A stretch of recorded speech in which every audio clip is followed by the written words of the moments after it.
میں نے وعدہ دیا تھا کہ شکیل بھائی کو پہلے لوں گا نا, شکیل بھائی کو لیتا ہوں پھر آتا ہوں آپ کے پاس. جی جناب شکیل بھائی تشریف لائے آپ. السلام علیکم. علیکم السلام ورحمۃ اللہ. خیریت سے ہیں آپ؟ اللہ جی صاحب ٹھیک ہیں جی. اللہ تعالیٰ کا بڑا احسان ہے, اللہ آپ کو عزت دے. حکم کریں. ماشاء اللہ. وہ میں کافی دیر کا انتظار کر رہا تھا, یہ گفتگو شروع کر لیتے ہیں, تھوڑی سی ہے میری بس بات. یہ اللہ جی صاحب یہ جو موجودہ جو ہمارے پاس قرآن ہے, قرآن مقدس, اس پہ ہمارا ایمان ہے نا جی. تو جب ہم کو پڑھتے ہیں نا جی اللہ جی صاحب, وہاں لکھا ہوتا ہے اقیم الصلاۃ وآتوا الزکوٰۃ. اللہ تو میرا یہ کوشچن ہے, تو یعنی کہ نماز پڑھو اور زکوٰۃ دو, نماز کو قائم کرو. میں یہ آپ سے اپنے علم میں اضافہ کرنا چاہتا ہوں کہ یہ اس نماز کا طریقہ نہیں لکھا ہوا نا, وہ طریقہ ہم کہاں سے لیں گے؟ دوسری ہے, ایک دفعہ ایک جگہ پہ اللہ تعالیٰ فرما رہے ہیں یا ایھا الذین آمنوا اطیعوا اللہ واطیعوا الرسول, اے ایمان والو اللہ کی اطاعت کرو اور رسول کی اطاعت کرو. اور یہ اطاعت کیسے کریں ہم, یہ میں نے آپ.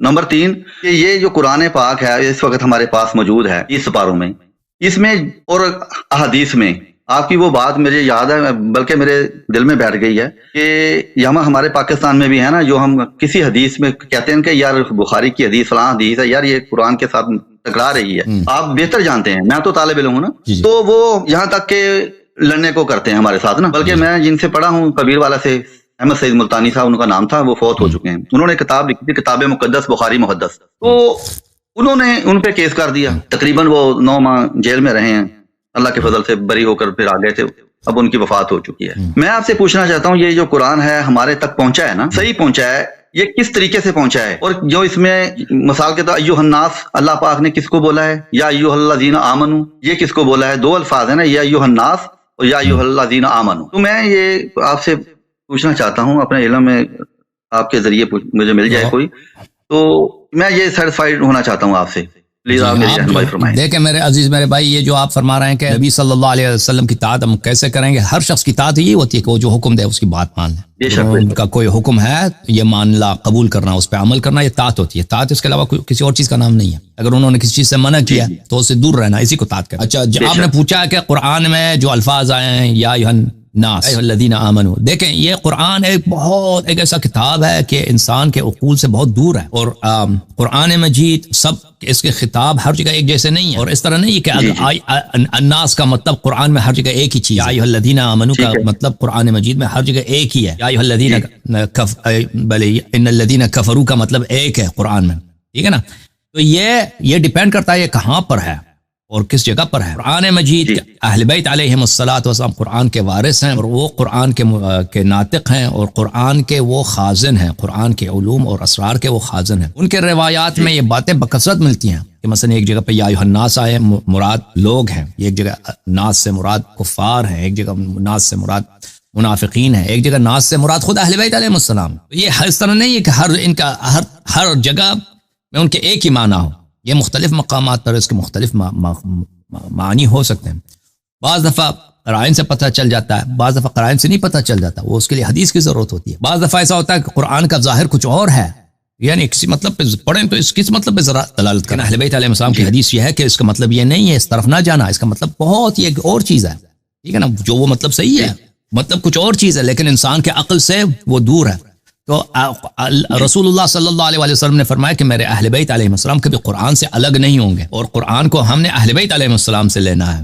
تو یہ عرض یہ ہے کہ اس کے ایسے خطاب جو ہے نا قرآن, یا ایھا الذین آمنوا یا ایھا الذین یا ایھا الذین یا ایھا الناس, ان کے سب معنی ہر جگہ ایک ہی چیز نہیں ہوتے. جی ہاں, ایک جیسے نہیں ہوتے سب, وہ ہر جگہ دیکھنا ہوتا ہے اس کے ذیل میں حدیث کیا ہے. تو دوسری بات یہ اللہ جی صاحب, یہ دیکھیں آپ کہ قرآن کے جو یہ نماز کا طریقہ ہی دیکھ لو آپ, ہر مسئلہ مختلف ہے, وضو مختلف ہے, نماز کا طریقہ مختلف, کوئی ہاتھ چھوڑ کر پڑھ رہا ہے, کوئی ہاتھ باندھ کر پڑھ رہا ہے. روایتیں ساری مل رہی ہیں, کانوں تک ہاتھ بھی ہیں, سینے پہ ہاتھ بھی ہیں, ہاتھ چھوڑ کر بھی ہے. تو ہم کس کو فالو کریں؟ دیکھو نا, یعنی کہ مختلف روایات ہیں. بخاری دیکھ لو, مسلم دیکھ لو, ظاہر الفقی دیکھ لو, شیعہ کتب دیکھ لو, سنی کتب دیکھ لو, یعنی کہ ہر چیز کا جو ہے وہ مختلف ہے. ہم بھی کس کو فالو کریں گے؟ ہمارے پاس یہ کیا کسوٹی ہے کہ کس کے ساتھ ہم اس کو پرکھیں؟ قرآن میں طریقہ نہیں ہے, زکوٰۃ کا طریقہ نہیں ہے کیسے دینی ہے, اور نماز کا طریقہ نہیں ہے, رکوع اقیم الصلاۃ وآتوا الزکوٰۃ کہا ہے, پھر اطاعت کا کہا ہے, ومن یشاقق الرسول من بعد ما تبین له الهدى ویتبع غیر سبیل المؤمنین نولیہ ما تولى ونصلہ جہنم وساءت مصیرا. یعنی کہ ہم یہ قرآن ہم انسانوں کے ذریعے تک پہنچا نا ہم تک, تو کنفیوز انسان ہو جاتا ہے. میں دیکھیں قرآن میں اکثر جو احکام ہیں ان کا ڈیٹیل قرآن میں تو نہیں ہے نا, اکثر جو احکام ہے کچھ کا ڈیٹیلز کچھ ہے، مثلا وضو ہے، طلاق ہے، اس کچھ آیات ہیں اس میں کچھ ڈیٹیل ہے، لیکن اکثر میں اس طرح ڈیٹیل تو نہیں ہے، وہ یا وراثت کے مسائل قرآن میں ہے، لیکن اس میں بھی بہت سارے ڈیٹیل آپ کو حدیث سے ملے گا۔ اس میں جو دیکھیں رسول اللہ صلی اللہ علیہ وآلہ وسلم جب آئے تھے، ان کی صحابہ کی ٹیم پوری کی پوری ان پڑھ لوگ تھے نا، یہ تو پڑھے لکھے لوگ تو نہیں تھے عرب میں، یہ سب لوگ ان پڑھ تھے، پڑھے لکھے میں بہت کم تھے جن کو لکھنا پڑھنا آتا تھا۔ اور یہ کوئی ضروری نہیں ہے کہ جو شخص جس کو لکھنا پڑھنا آتا ہے وہ صحیح بھی لکھے گا بھی، وہ خیانت نہیں کرے گا، غداری نہیں کرے گا، یا وہ اگر لکھے گا وہ دوسروں تک پہنچ بھی جائے گا، ٹھیک ہے نا۔ اور صحابہ نے کچھ لکھا بھی نہیں ہے، صحابہ سے کوئی کتاب بچا نہیں ہے، ٹھیک ہے نا، صحابہ سے کوئی صحیفہ کوئی چیز روایات میں بھی نہیں ملتا کہ کسی تابعی نے صحابہ کی کتاب سے کوئی حدیث نقل کی ہو، کچھ بھی نہیں ہے۔ یہ یار جیسا کیوں نہیں لکھا، پھر انہوں نے کیوں نہیں لکھا؟ نہیں آتا تھا نا، 256 میں، ہاں ان کو نہیں آتا تھا بھائی، ان پڑھ لوگ تھے۔ عرب میں کوئی کتاب نہیں تھا، یعنی پورے عرب قوم میں کوئی کتاب تھی، یہ اسی لیے یہود کو اہل کتاب کہتے تھے، کیونکہ یہودیوں کے پاس تورات ہے نا، ایک کتاب ان کے پاس بھی، ان کے پاس جو کتاب ہے وہ پڑھے لکھے تھے، ان کو پڑھنا لکھنا آتا ہے، یہ ان کو اہل کتاب، وہ یہ کتاب والے لوگ ہیں، کتابی لوگ ہیں، کیونکہ ان کے پاس کتاب ہے۔ ہاں یہ عرب جو تھے یہ جاہل قوم تھے، یہ وحشی قوم تھی، یہ کچھ ان کے پاس کچھ بھی نہیں تھا۔ اور رسول اللہ صلی اللہ علیہ وسلم نے خود بتایا، دیکھو میرے بھائی کہ میرے بعد میرے امت کے 73 فرقے ہوں گے، سب فرقے جہنمی ہو جائیں گے، میرے دین میں بدعات داخل ہوں گے، اور فرمایا کہ تم یہود و نصارہ کے نقش قدم پہ چلو گے۔ یہود و نصارہ نے کیا کیا میرے عزیزوں؟ انہوں نے اپنی شریعت کی تحریف کی، شریعت چینج کیا انہوں نے۔ رسول اللہ صلی اللہ علیہ وسلم نے خود اس بات کی خبر دی۔ اس میں ہم کیا کریں؟ کیونکہ وہ خود تو قیامت تک تو نہیں زندہ رہیں گے نا پیغمبر، کہ وہ اگر کوئی نیا فرقہ بنا دے تو پیغمبر کہہ دیں گے کہ بھئی یہ فرقہ باطل ہے، وہ تو دنیا میں نہیں رہیں گے، انہوں نے تو دنیا سے جانا، انہوں نے خود خبر دی کہ میں دنیا سے جاؤں گا، تو وہ جب تک پیغمبر صلی اللہ علیہ وسلم ہیں تو وہ تو ایک گارنٹی ہے نا، ہدایت کی ایک گارنٹی ہے، وہ بھئی وہ جو وہ کہیں گے وہ حرف آخر ہے، جو وہ کہیں گے حرف آخر ہے نا۔ اب نبی صلی اللہ علیہ وسلم کے بعد جو فرقے بنیں گے، جو اختلافات آئیں گے نماز وغیرہ میں، جو آپ کہہ رہے ہیں کہ نماز ہم کیسے پڑھیں، حدیث مختلف ہیں، اس کے بعد اس کے متعلق ہم کیا کریں بھائی؟ نبی صلی اللہ علیہ وسلم نے آپ کو طریقہ کار بتا دیا کہ میرے بعد اگر تم چاہتے ہو گمراہ نہ ہو جاؤ تو میں نے تمہارے درمیان دو چیزیں چھوڑ دی، اگر ان کی اتباع کرو گے کبھی گمراہ نہ ہو جاؤ گے، ایک قرآن ہے، ایک اہل بیت علیہ السلام، ٹھیک ہے نا۔ تو جو لوگ آپ نے پوچھا کہ نماز میں اختلاف ہے کہ نماز کس طرح پڑھنی چاہیے، ہاتھ کھول کے ہاتھ باندھ، بھائی جب پیغمبر نے بتا دیا کہ اگر تم گمراہ ہی نہیں چاہتے تو تم کس کی اتباع کرو؟ قرآن اور اہل بیت علیہ السلام کی۔ تو آپ کو اہل بیت علیہ السلام کی اتباع کرنی چاہیے۔ جب اہل بیت علیہ السلام کی اتباع کریں گے تو اہل بیت علیہ السلام نے ہاتھ باندھنے سے منع فرمایا۔ ہاتھ باندھنا نہ صرف یہ کہا کہ ہاتھ باندھنا سنت نہیں، بلکہ فرمایا کہ یہ نہ باندھو، ہاتھ نہ باندھو، یہ مجوسوں کی سنت ہے، یہ مجوس کی سنت ہے، یہ پیغمبر کی سنت نہیں ہے۔ بعد میں مسلمانوں نے جب اسلام وسیع ہو گیا نا، صحابہ نے علاقے فتح کیے، انہوں نے دیکھا کہ مجوسی احترام میں سر کڑے ہوتے ہیں، ہاتھ باندھ کے کڑے ہوتے ہیں، صحابہ کرام نے سیکھ لیا کہ بھائی اللہ کے سامنے بھی ہم اسی طرح کڑے ہو جائے 10 بستہ، تو اس طرح ہاتھ باندھنے کی سنت آغاز ہو گئی۔ وَإِلَّا یہ دیکھیں، یہ کتاب ہے صحیح بخاری، دیکھو صحیح بخاری میں بلکہ میں اردو والی بخاری آپ کو دکھا دوں، یہ تفہیم البخاری ہے، عربی متن مع اردو شرح، ٹھیک ہے نا۔ کس کا ترجمہ ہے؟ مولوی ظہور الباری اعظمی فاضل دارالعلوم دیوبند، ہندوستان کا۔ آپ بھی ہندوستان کے نا یا پاکستان کے؟ آپ؟ جی میں پاکستان کے۔ اچھا، یہ ہندوستان کے، یہ اعظم گڑھ کے، یہ جو اعظمی بولتے ہیں نا، ہندوستان میں ایک بہت بڑا شہر ہے اعظم گڑھ، ادھر بہت سارے محدثین وہاں سے ہیں، تو یہ اعظم گڑھ کے جو علماء ہیں اپنے آپ کو اعظمی بولتے ہیں، یہ اتر پردیش میں میرے خیال پڑتا ہے اعظم گڑھ۔ تو یہاں پر ملاحظہ فرمائیے، اس کتاب میں صفحہ نمبر 329 میں یہ حدیث ملاحظہ فرمائیے، دیکھیں میں نے سالم سے سنا کہ سالم فرماتے ہیں میں نے ام درداء سے سنا، آپ نے فرمایا کہ ایک مرتبہ ابو درداء، ایک صحابی ابو درداء آئے، بڑے غضبناک ہو رہے تھے، میں نے پوچھا کیا بات ہوئی؟ فرمایا محمد صلی اللہ علیہ وسلم کی شریعت کی کوئی بات اب نہیں پاتا سوائے اس کے کہ جماعت کے ساتھ نماز یہ پڑھ لیتے ہیں۔ دیکھیں یہ ابو درداء کی بات ہے، یہ خود بخاری کا ہے، شریعت کی کوئی بات بچی نہیں ہے سوائے کہ مثلا صرف نماز جماعت بچ گئی، نماز جماعت بچ گئی، صرف یہ نماز پڑھ دی، یعنی شریعت کی تحریف ہو چکی ہے۔ میں محمد صلی اللہ علیہ وسلم کی شریعت کی کوئی بات میں نہیں پاتا سوائے کہ نماز اکٹھے پڑھتے ہیں۔ یہ تیسیر الباری بشرح صحیح البخاری، علامہ وحید الزماں کی کتاب ہے، چاپ نعمانی کتاب خانہ لاہور پاکستان میں چھپی ہے، ٹھیک ہے نا، 1990 میں۔ ملاحظہ فرمائیں یہاں پر یہی حدیث، یہ صفحہ نمبر ہے 421، حدیث نمبر 619 بخاری میں۔ ام درداء سے روایت ہے کہ وہ کہتی تھی ابو درداء صحابی میرے پاس آئے، وہ غصے میں تھے، میں نے پوچھا کیوں غصے میں ہو؟ انہوں نے کہا خدا کی قسم میں دیکھتا ہوں حضرت صلی اللہ علیہ وسلم کے وقت کا کوئی کام باقی نہیں رہا، بس یہ رہ گیا کہ لوگ مل کر نماز پڑھ لیتے ہیں۔ اچھا میں آپ کو مزید اس کے ایک دکھا دوں، اور بھی تو ہے نا علی صاحب، اور بھی تو حدیثیں ہیں نا، یہ بھی بخاری میں ہے، جب آپ صحابہ نے جب خود شہادت دیا کہ نبی صلی اللہ علیہ وسلم کے زمانے کے احکام کے سب صحابہ نے چینج کیا، دوسرے لوگوں نے تو صحابہ سے سیکھی ہے۔ اگر ابو درداء کے زمانے میں کوئی یہود نصارہ وہاں پہ تو فتویٰ نہیں دیتا تھا نا، صحابہ ہی کی اتباع ہو رہی، صحابہ جب خود کہہ رہے ہیں شریعت انہوں نے چینج کی ہے، نماز وغیرہ کا طریقہ کار سب کا چینج کر دیا ہے، اور یہ ملاحظہ فرمائیے یہ ہٹانے والا کوئی نہیں تھا، اس کو ہٹانے والا اگر صحابہ نے اگر کوئی چینج کیا ہے، میں بات کرتا ہوں یہ ملاحظہ فرمائیے فتح الباری بشرح صحیح البخاری ابن حجر کیا فرماتے اسی حدیث کی شرح میں، واللہ ما اعرف من امتی محمد صلی اللہ علیہ وسلم شیئا الا انہم یصلون جميعا. اس کی شرح میں حافظ ابن حجر کیا کہتے ہیں، یرید من شریعت محمد شیئا لم يتغیر عما كان علیہ الا الصلاة في الجماعة. یہ ابو درداء کا غصہ اس بات پہ ہے کہ شریعت محمدی صلی اللہ علیہ وسلم سے کوئی چیز باقی بچی نہیں ہے سوائے یہ کہ لوگ نماز پڑھتے ہیں.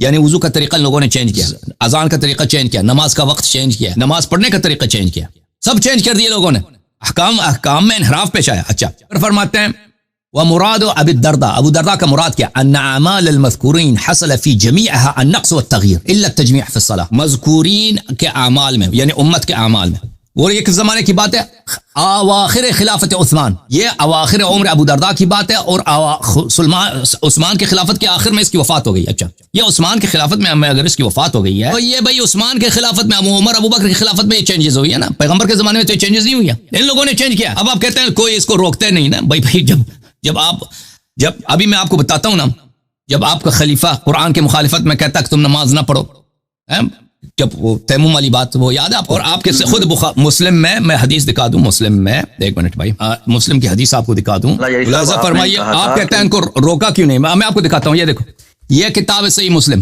اپنی آنکھوں سے دیکھو لوگوں، یہ صحیح مسلم ہے، چاپ دار الفکر، بلکہ میں مسلم میرے پاس اور بھائی ایک منٹ بھائی ایک منٹ میں تمہوں دکھانا. اب تسی پنجابی ہو یا ہندوستانی ہو؟ پنجابی ہیں ہم. ہاں تسی پنجابی ہو، میں تمہوں دکھانا ہوں کی گل ہے جی. تکو جی ایسے ہی مسلم دی کتاب ہے، کڑی کتاب ایسے ہی مسلم ابن حجاج القشیری نیشابوری کتاب دار الفکر چھپی ہے سنہ 2010 دار الفکر بیروت لبنان. باب الطلاق الثلاث، 3 دفعہ طلاق دینا. ابھی پاکستان میں کیا ہوتا ہے، ایک آدمی کہتا ہے طلاق طلاق طلاق، کہتا ہے طلاق ہو گئی اب حلالہ کی ضرورت ہے، کہتا ہے کہ نہیں بھائی، کہتا ہے اب طلاق ہو گئی ہے ہاں اب حلالہ کی ضرورت ہے. اچھا ملاحظہ فرمائیے یہ روایت ہے مسلم کی، ابن عباس کان الطلاق على عهد رسول الله صلی اللہ علیہ وآلہ وابی بکر وسنتین من خلافت عمر طلاق الثلاث واحدہ. رسول صلی اللہ علیہ وسلم کے زمانے میں، ابو بکر کی خلافت میں اور عمر کی خلافت کے پہلے 2 سال میں 3 دفعہ کوئی طلاق کہتا تو وہ ایک طلاق حساب ہوتا تھا، ایک طلاق ہوتی ہے. ٹھیک ہے ہاں 3 دفعہ آدمی کہہ دے طلاق طلاق طلاق وہ ایک ہی طلاق ہوتی ہے، یعنی اس کے بعد وہ عدے میں چلی جائے گی، اس میں آپ وہ جب تک عدے میں ہوگا آپ رجوع کر سکتے ہیں، ایک ہی ہوتی ہے اس میں.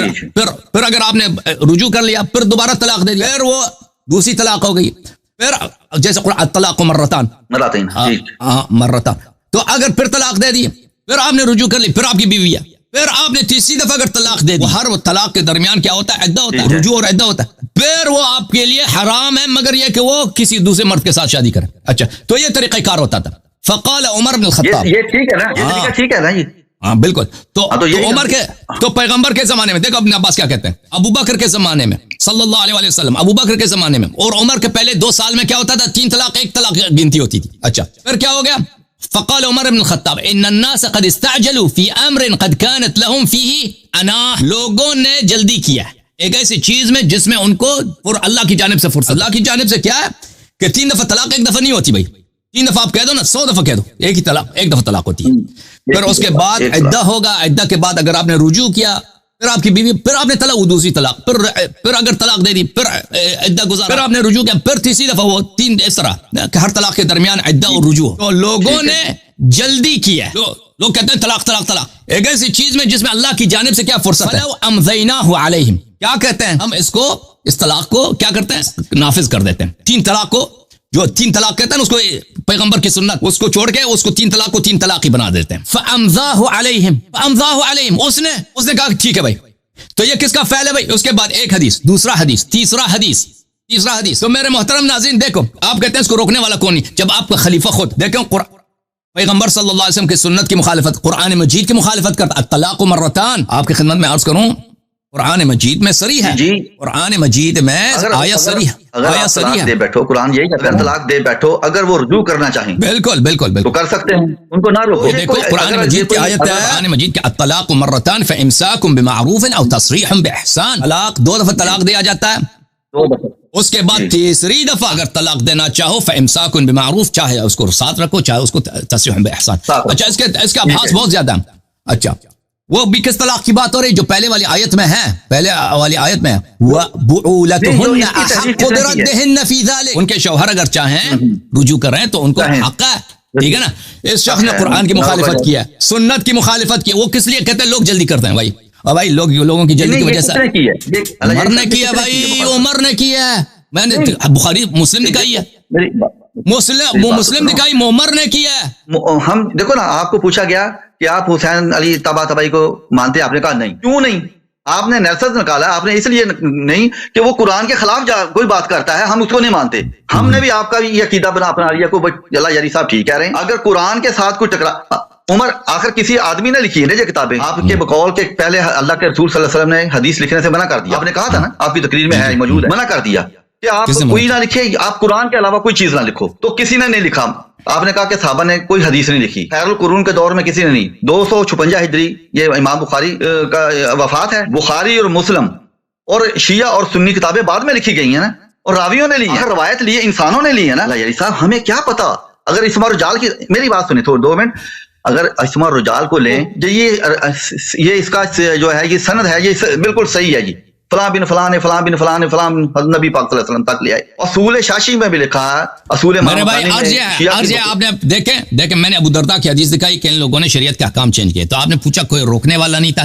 میں عرض یہ ہے کہ خلیفہ جب خود چینج کرتا نا، خلیفہ جو حاکم وقت ہے عمر بن الخطاب ہے، آپ رضی اللہ سب کچھ، وہ جب خود شریعت کو چینج، قرآن کے آیت کے خلاف، پیغمبر صلی اللہ علیہ وسلم کی سنت کے خلاف شریعت کو چینج کرتا ہے، اس لیے کہتے ہیں لوگوں کو جلدی ہے طلاق دینے، لوگوں کو طلاق دینے، اس لیے ہم اس کو چینج. جب پھر آپ روکنے، کون روک رہے، کون روک سکتا ہے پھر اس کو؟ لوگوں نے. آپ مجھے بتائیں یہ جو بات ہے جو آپ فرما رہے ہیں، حضرت عمر کا مطلب نومینیٹ کیا نا آپ نے، تو یہ کس نے ہمیں بتایا؟ کتابوں نے. ہم نے اس پہ بلیو کر لیا. نبی کریم صلی اللہ علیہ وسلم کے صحاب، اہل بیت، ان پہ بلیو نہیں کیا. حضرت عمر یعنی کہ اس آدمی پہ بلیو کر لیا آپ نے. وہ مجھے بہت اچھا حوالہ دیا، قرآن کا حوالہ دیا کہ طلاق مرات ہیں، طلاق 2 دفعہ ہے، اگر 3 دے دے عدت کے دوران اگر وہ رجوع کرنا چاہے تو وہ رجوع کر سکتا ہے. صاحب یہی ہے نا، کوئی بھی کہے، حضرت عمر کہیں، حضرت علی کہیں، کوئی بھی کہے، کوئی بھی تابعین تک کہیں، ہم مانیں گے. اگر اس سے اگینسٹ کہے گا تو ہم نہیں مانیں گے. اگر حضرت عمر نے کوئی ایسی بات کہی ہے ہم کیسے مان جائیں گے؟ دلیل نہیں ہے کہ حضرت عمر نے کہی ہے. دیکھو نا یہ اپنا میں ابھی تو آپ کے ہاں ابھی احناف سب اسی پیغمبر اور قرآن کی سنت کو چھوڑ دیا نا، عمر کی سنت پہ ہے نا. نہیں عمر کو سنت نہیں، عمر کی ابھی تو یہی ہے، ابھی حالت تو یہی ہے نا، ابھی طلاق کے معاملے میں ابھی حالت یہی ہے، ابھی حالت یہی ہے. لیکن اب مجھے سیٹیفائی کریں آپ، مجھے نہیں ہے. میں تو اس دور فتن میں نے ہاں کھولی ہے. میں آپ علم میں میرے سے بڑے ہیں، اس میں کوئی شک نہیں، لیکن عمر میں آپ میرے سے چھوٹے ہیں، میرے بچوں جیسے ہیں. میری 57 سال عمر ہے، ٹھیک ہے، لیکن میں آپ کو عالم مانتا ہوں. لیکن اللہ تعالیٰ آپ کی عمر دراز کرے، آپ کو اللہ جزا دے. دوسری بات یہ ہے کہ یہ کتابوں کا سلسلہ، میں کہہ رہا ہوں کہ یہ ہم سارے مسلمان ہیں، ٹھیک ہے نا جی. کسی پر اگر ہم صحابہ کو اگر برا نہیں کہیں گے، برا کہیں، ہو سکتا وہ اچھے ہوں. میں اگر روایات پہ چلیں گے نا، ہم روایات نکالیں گے، بخاری شریف، مسلم شریف، کوئی بھی دنیا کی کتاب لا ریب نہیں ہے. لا ریب تو صرف قرآن ہے نا، الف لام میم ذالک الکتاب لا ریب فیہ ھدی للمتقین. ہم قرآن کے ساتھ ہاں کوئی اگر ٹکرا جاتا ہے، سریعا ٹکرا جاتا ہے، وہ عمر کہے، علی کہیں، کوئی بھی اہل بیت کہیں، صحابہ میں سے کوئی کہے، نہیں مانتے آپ کے بقول. اور آپ کی بات بالکل صحیح ہے، شریعت کے مطابق بات کہی ہے. اگر ہم کہیں گے اپنا یہی صاحب متنفر ہو جائیں گے آپ. ہم آپ کا اتنے شوق سے، بہت شوق سے سنتے ہیں. میں اکیلا ہوں، نماز نہیں پڑھتا، کسی کے پاس وہ یہ کافر، انبلیور، یہ سارے کافر ہو چکے ہیں. کسی کے پاکستان کے حالات آپ کو پتا ہے. آپ اس لیے بخاری کی رٹ لگائی ہوئی انہوں نے. کبھی کسی مجلس میں چلے جائیں، کبھی کسی مدرسے میں چلے جائیں، یا کوئی تقریر سنیں گے، آپ کو صرف بخاری اور روایات میں الجھائیں گے. قرآن کی کوئی بھی درس نہیں دے رہا، میں نے نہیں دیکھا. یا آپ مجھے بتائیں کہ فلاں مکتبہ فکر ہے، وہ صرف قرآن اور قرآن کی آیات پڑھ کر سنا رہا ہے. ہاں میں کہتا ہوں اگر کسی کے پاس رفع یدین والی آیت ہے، روایت ہی ہے نا، وہ بھی کسی انسان نے لکھی. شکیل بھائی اللہ آپ کو عزت دے، میں آپ کے دعا گو ہوں، اللہ تعالیٰ آپ کو جزائے خیر. بڑی پیاری باتیں کی آپ. انشاءاللہ اللہ تعالیٰ ہمیں ایک دوسرے کا بھائی بننے کی اور قرآن و سنت، صحیح سنت کی اتباع کرنے کی توفیق عنایت فرمائے. میں آپ کو دعا گو. آمین. جزاک اللہ. پھر بھی موقع دینا مجھے. حتماً. تھینک یو سر، علیکم السلام.